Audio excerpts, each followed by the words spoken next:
يا نفس إن لم تظفري لا تجزعي.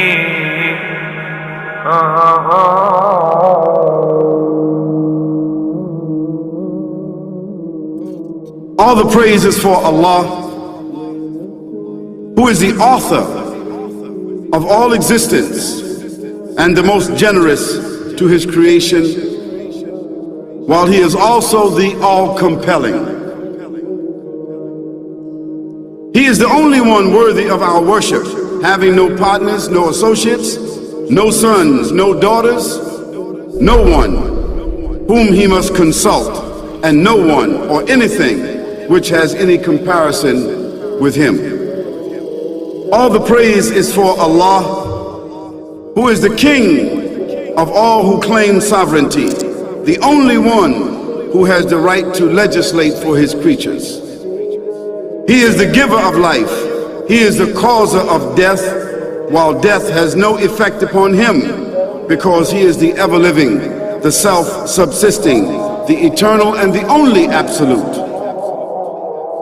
All the praise is for Allah, who has power over all things, and there is in reality no power and no strength, no influence to cause benefit or detriment except through him.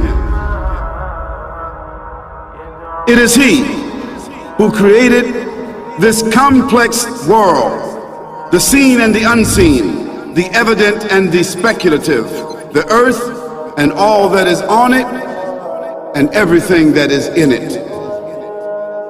It is he who sent his messengers and prophets, alayhimus salam, with the common message of strict monotheism, which simply means that there's absolutely no one worthy of worship, no one worthy of our obedience except the Almighty, the One, the Absolute, and who has no partners. The earlier messages, which changed the world in the area in which the prophets were sent, those messages we know have changed, and even the prophets who brought them, their names are now lost. We just know in general because Allah told us in the Quran, وَلَقَدْ بَعَثْنَا فِي كُلِّ أُمَّةٍ رَسُولًا أَنْ يَعْبُدُوا اللَّهَ وَاجْتَنِبُوا الطَّاغُوتَ. I've sent to every nation a messenger, calling people to worship Allah alone and to avoid the worship of false gods.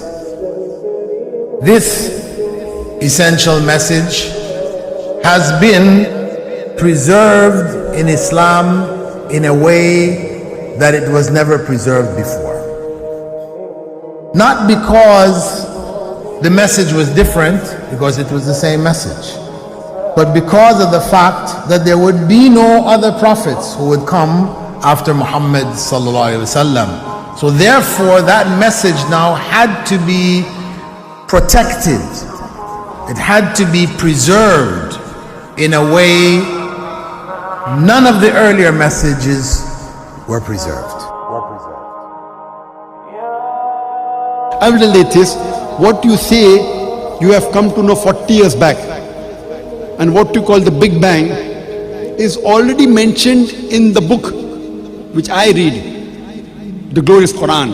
It's mentioned 1400 years ago in Surah Anbiya, chapter number 21, verse number 30, which says, Avalam yaral lazina kafaru.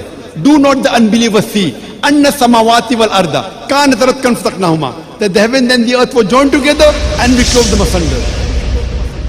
What you're talking about, the Big Bang, I try and imagine compressing a spring. I push it closer and closer and closer together so it's smaller and smaller and smaller, and I've stored a tremendous amount of energy in that spring, and when I let it go, it bursts out, it bursts out, it bursts out. the creation of the universe, which